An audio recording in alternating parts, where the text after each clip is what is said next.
కొత్త ఎమ్మెల్యేల్లో 190 మందిపై క్రిమినల్ కేసులు, అందులో 14 మందిపై హత్య కేసులు, 2పై రేప్ కేసులు. ఏడీఆర్ నివేదికలో విస్తుపోయే నిజాలు. హాయ్ హలో నమస్తే, నేను లావణ్య. ప్రజాస్వామ్య దేవాలయం అంటే ఏంటో తెలుసా? చట్టాలు చేసే చోటు, ప్రజల కష్టాలు తీర్చే చోటు. కానీ పశ్చిమ బెంగాల్ అసెంబ్లీని చూస్తే మాత్రం ఇది చట్టసభలా లేక ఖైదీల గదులా అనిపిస్తోంది. అక్కడ గెలిచిన ఎమ్మెల్యేల జాతకాలు చూస్తుంటే సామాన్యుడి వెన్నులో వణుకు పుడుతోంది. రేపిస్టులు, హంతకులు, కిడ్నాపర్లు వీళ్ళంతా ఇప్పుడు మనల్ని ఏలే నాయకులు. అసలు బెంగాల్ రాజకీయాల్లో ఏం జరుగుతోంది? ఏడీఆర్ నివేదిక బయటపెట్టిన ఆ పచ్చి నిజాలేంటో ఇప్పుడు చూద్దాం.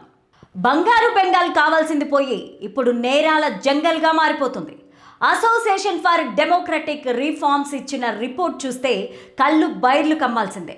కొత్తగా అసెంబ్లీలో అడుగు పెట్టబోయే 292 మంది ఎమ్మెల్యేలలో ఏకంగా 190 మంది పైన క్రిమినల్ కేసులు ఉన్నాయి. అంటే 100లో 65 మంది ఎమ్మెల్యేలలో పోలీసు రికార్డులు నిందితులే. 2021లో పోలిస్తే ఈ సంఖ్య భారీగా పెరగడం గమనించాలి. ఇదేదో కేవలం చిన్నపాటి గొడవల కేసులు కాదండోయ్, అత్యంత భయంకరమైన కేసులు.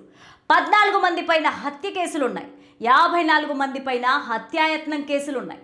ఇంకా దారుణం ఏంటంటే ఆడబిడ్డలపైన అఘాయిత్యాలకు పాల్పడిన వారు కూడా 63 మంది అసెంబ్లీలోకి అడుగుపెట్టారు. వీరిలో 2 పైన రేప్ కేసులు కూడా ఉన్నాయి. చట్టాన్ని కాపాడాల్సిన వారే దాన్ని చుట్టేస్తున్న పరిస్థితి కనిపిస్తోంది. రాజకీయ పార్టీల పరిస్థితి చూస్తే ఒకరిని మించి ఒకరు అన్నట్లుగా ఉంది. బీజేపీ నుంచి గెలిచిన 206 మందిలో 152 మంది పైన కేసులున్నాయి. అంటే 74% మంది నిందితులే. ఇక అధికార తృణమూల్ కాంగ్రెస్ కూడా తక్కువ తెలియలేదు. వారి ఎమ్మెల్యేల్లో 43% మంది పైన క్రిమినల్ కేసులు ఉన్నాయి. ఆశ్చర్యకరమైన విషయం ఏంటంటే కాంగ్రెస్ నుంచి గెలిచిన ఆ 2 ఎమ్మెల్యేల పైన మాత్రం ఒక్క కేసు కూడా లేదు. రాజకీయాల్లో కేవలం నేరం మాత్రమే కాదు, ధనం కూడా రాజ్యమేలుతోంది. బెంగాల్ ఎమ్మెల్యేలలో 61% మంది కోటీశ్వరులే. మొత్తం 292 మందిలో 178 మంది కోట్ల రూపాయల ఆస్తులున్నాయి. గతంలో 54%గా ఉన్న కోటీశ్వరుల సంఖ్య ఇప్పుడు మరింత పెరిగింది. అంటే టికెట్ కావాలన్నా గెలవాలన్నా చేతిలో గన్ను, అకౌంట్లో డబ్బులు ఉండాల్సిందే అన్నట్టుగా మారింది పరిస్థితి. నేర చరిత్ర ఉన్నవారు, కోట్లు గడించిన వారు అసెంబ్లీకి వెళ్తే సామాన్యుడి గొంతుని ఎవరు వినిపిస్తారు?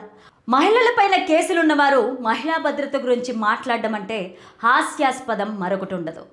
ఓటర్లకు వేరే దారి లేక పార్టీలు నిలబెట్టిన నేరగాళ్ల మధ్య ఒకరిని ఎంచుకోవాల్సిన దుస్థితి ఏర్పడింది. ఇది ప్రజాస్వామ్యానికే పెనుముప్పుగా మారుతోంది. నేరగాళ్లే విధాన రూపకర్తలుగా మారితే వ్యవస్థలు ఎలా పనిచేస్తాయో అని బెంగాల్ ప్రజలు భయపడుతున్నారు. కిడ్నాపులు, దోపిడీలు చేసేవారు చట్టాలు చేస్తే ఇక సామాన్యుడికి రక్షణ ఎక్కడుంటుంది? ఈ ధోరణి ఇలాగే కొనసాగితే రాజకీయాలంటేనే ప్రజలకు అసహ్యం వేసే ప్రమాదం ఉంది. బెంగాల్ రాజకీయ యవనిక పైన పడిన ఈ మాయని మచ్చను తుడిపేది ఎవరు? చూసారుగా, గెలుపు గుర్రాల పేరుతో పార్టీలు నేరగాళ్లు ఎలా రెడ్ కార్పెట్ పరుస్తున్నాయో. చదువుకున్నవారు, నీతిగా ఉండేవారు రాజకీయాలకు దూరమైతే చట్టసభలు ఇలాగే రౌడీల అడ్డాలుగా మారిపోతాయి. ఈ పరిస్థితి మారాలంటే ఓటరే చైతన్యవంతుడు కావాలి. నేర చరిత్ర ఉన్నవారిని ఓటుతోనే తరిమి కొట్టాలి. అప్పుడే ప్రజాస్వామ్యం బతుకుతుంది. మరి ఈ ఘోరమైన గణాంకాలపైన మీరేమంటారు?